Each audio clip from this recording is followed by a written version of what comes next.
அஸ்வின்ஸ் இனிப்பு காரம் பேக்கரி மற்றும் செல்வ உணவகம்.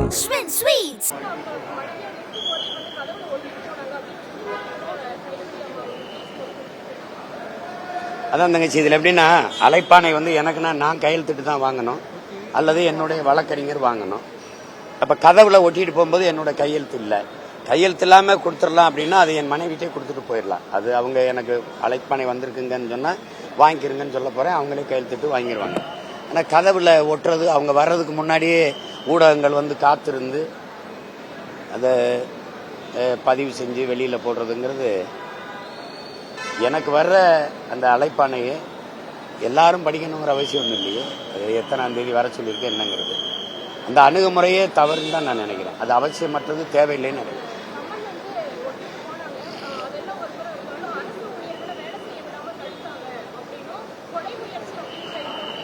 உங்ககிட்ட கேட்குறேன், ஒட்டிட்டு போனதோட உங்க வேலை முடிஞ்சிருச்சுல்ல, அப்புறம் எங்க தடுக்கிறது இருக்கு?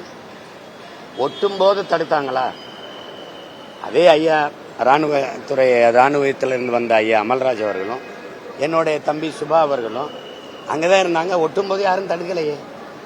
ஒட்டிட்ட பிறகு என் மனைவிக்கு சொல்றாங்க, அது சரி என்ன தானே சரின்னு எனக்கு சொல்றாங்க. எனக்கு தெரிஞ்சிருச்சு தகவல்.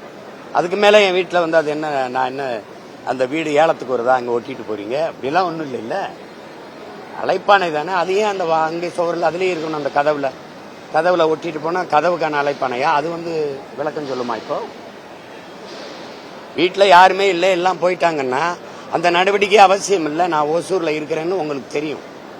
என்னுடைய ஒவ்வொரு நகரும் நீங்கள் கண்காணிக்கிறீங்க தெரியும். என்னுடைய பகிரியில் அனுப்பி கூட நீங்கள் வரணும்னு சொல்லலாம். ஏன்னா அங்கே இருக்கிற காவலர் அன்னைக்கு அதுக்கு முதல் நாள் 3 நாளைக்கு முன்னாடி எனக்கு வந்து அழைப்பானை கொடுத்தாரு. அப்போ அது கொடுத்து இந்த மாதிரி அவசரமாக இருக்குது நீங்கள் வரணும் அப்படின்னு எனக்கு பேசி, என்னுடைய எண்கள் இருக்குது, பேசி எனக்கு என்னுடைய பகிரியில் வாட்ஸ்அப்பில் அனுப்பியிருந்திருக்கலாம். அதை விட்டுட்டு நான் இங்கே இருக்கிறேன்னு தெரியும் போது அது திட்டமிட்டு என்னை அசிங்கப்படுத்தணும், அவமானப்படுத்தணும் தான். நீங்கள் ஒட்டும் போது தடுத்திருந்தா அது பணி செய்ய விடாமல் தடுக்கிறது. நீங்கள் ஒட்டிட்டு போன பிறகு பாலிஸ்தான் கிழிக்க வேண்டியதுதான். அதை படமாக எடுத்து வச்சு பூஜையில் மாட்டி வழிபடுறதுக்கு ஒன்றும் இல்லாது. புரியுதா? சமனை ஒன்றும் சாமி கும்பிடுறதுக்கு வைக்கல இல்லை. அதாவது அது அவசியமற்றது. அடிச்சு என் பிள்ளைகளை அவங்க அவ்வளோ பெரிய அதிகாரியாக இருந்து ஓய்வு பெற்றவர், அவரை அடித்து என் தம்பி சுபாவெல்லாம் அவர் இரும்பு கம்பி இதெல்லாம் கொண்டு அடிச்சிருக்காங்க. அடிச்சு விட்டு நீ உன்னே தாக்கிட்டதா உனக்கு கை காலில் கீரல்னு போய் மருத்துவமனையில் படுக்கிற நாடகம்லாம் நான் ரொம்ப சின்ன பிள்ளையிலிருந்து இந்த நாடகத்தை பார்க்குறேன்.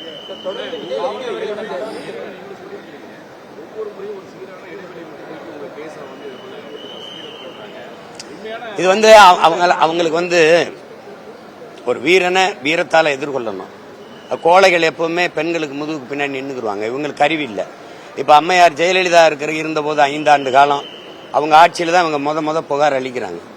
அளிக்கும் போது அவங்க விசாரிக்கிறாங்க அப்ப இருந்த ஆணையர்கிட்ட. அவங்க என்னன்னு கேட்கறாங்க, இதே வேலை இவங்களுக்கு த்ரோ இட்டுன்றாங்க. இந்த வார்த்தையை தூக்கி போட்டுறாங்க.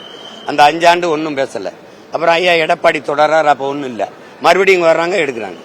அப்ப நீங்க என்னுடைய அரசியலை என்னுடைய இதை எனக்கு கருத்தாதான் நீங்க எதிர்கொள்ளணும்.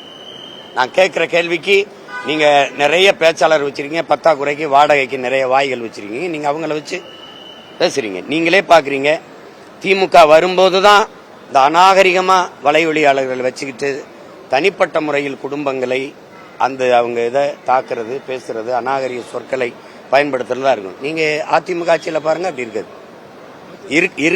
நீங்க பாருங்க, அப்படி இருக்காது. இதை தொடர்ந்து செய்வாங்க. அப்படிதான் நீங்க சரி அப்படின்னா நீங்க கருத்தா தான் எதிர்கொள்ளணும். அதை விட்டுட்டு ஒவ்வொரு தடவையும் நீங்க சில இந்த குரல் ஒலிகளை நான் வெளியிடுறேன் பாருங்க, ஓட்டு கெஞ்சி தயவு செய்து நீங்க கொடுங்க, ஒவ்வொருத்தரும் நீங்க உங்களுக்கு கொடுங்க, 10 கோடி தாரம், உங்களுக்கு 5 கோடி தாரம். இதெல்லாம் வந்து எனக்கு எப்படி தோணுதுன்னா ஒரு திமிரு ஏறுது. அப்படி அந்த அந்த பயம் உங்களுக்கு இருக்கட்டும்னு ஒரு திமிரு இருக்குல்ல, அது ஏறுது.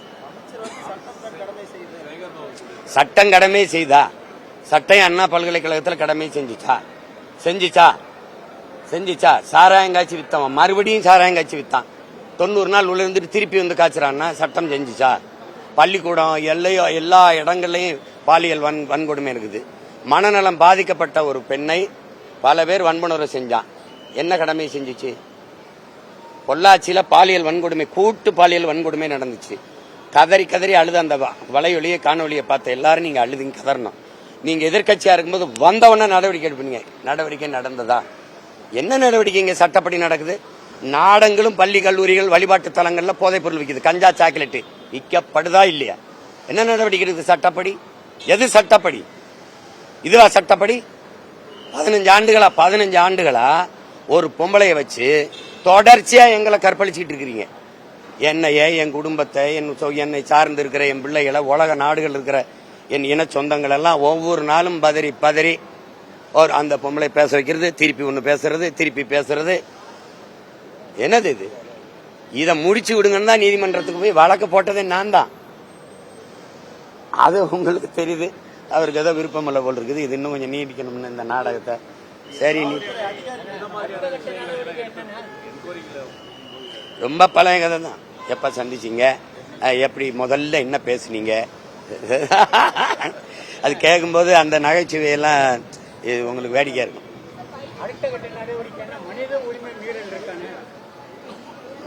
தங்கச்சி, இதெல்லாம் பயப்படுற ஆள் மாதிரி தெரியுதா?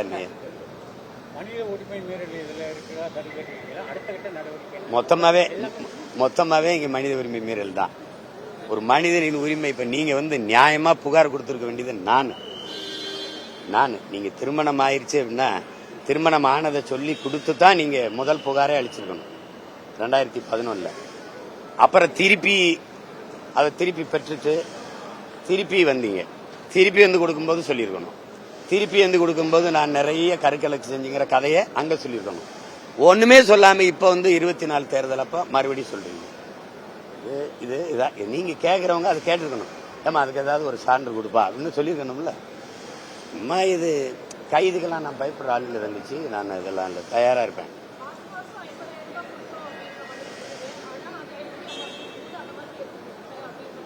இல்ல அவங்களுக்கு தெரியாது. இவங்க என்னை சார்ந்தவங்ககிட்ட சொல்லி அழுகுறாங்க. அந்த செய்திகள்லாம் இருக்கு உங்களுக்கு வேணா. அப்புறம் நான் வேணா அது நாகரிகங்கிறது நான் வெளியில. அது ரொம்ப பாவமா இருந்துச்சு. சரி என்ன செய்யலான்னு சரி ஏதாவது உதவி விடுங்க. இப்போ அந்த மாதிரி நிறைய பேருக்கு நாங்க உதவுறோம். சரி அதை உதவி விடுங்க. ஏன்னா நாங்க செத்து போயிடுவோம், ரொம்ப கஷ்டமா இருக்கு, எங்களுக்கு யாரும் இல்லை அப்படிங்கும்போது சரி உதவி விடுங்க. அது ஒரு 2-3 மாசம் உதவுனாங்கன்னு நினைக்கிறேன். அதுக்கப்புறம் திருப்பி புகார் அளிச்சோடனே அது நின்றுச்சு. அது பேச்சு இப்ப முற்றுப்புள்ளியா இருக்காது. உச்சநீதிமன்றத்தில் இந்த வழக்கு பதிவாயிருக்கு இல்லையா? அந்த வழக்கு விசாரணை முடிஞ்ச பிறகு உறுதியா முற்றுப்புள்ளி ஆகும். அப்புறம் அதுக்கப்புறமா ஏன் ஆட்டம் தொடரும். இந்த யாரெல்லாம் நீ இந்த அவதூறை வச்சுக்கிட்டு ஆடின, அதுக்கு நீ எனக்கு பதில் சொல்லணும்ல. நீங்க என்ன அசிங்கப்படுத்தணும்னு பேசுனதுக்கு என் வீடு தாங்கிக்கிடுச்சு, நான் தாங்கிக்கிட்டேன். இந்த நாடு மக்களும் அதை பொருள்படுத்தல. இல்லைன்னா எனக்கு இவ்வளவு வாக்கை தந்து என்னை மக்கள் அங்கீகரிச்சிருக்க மாட்டாங்க.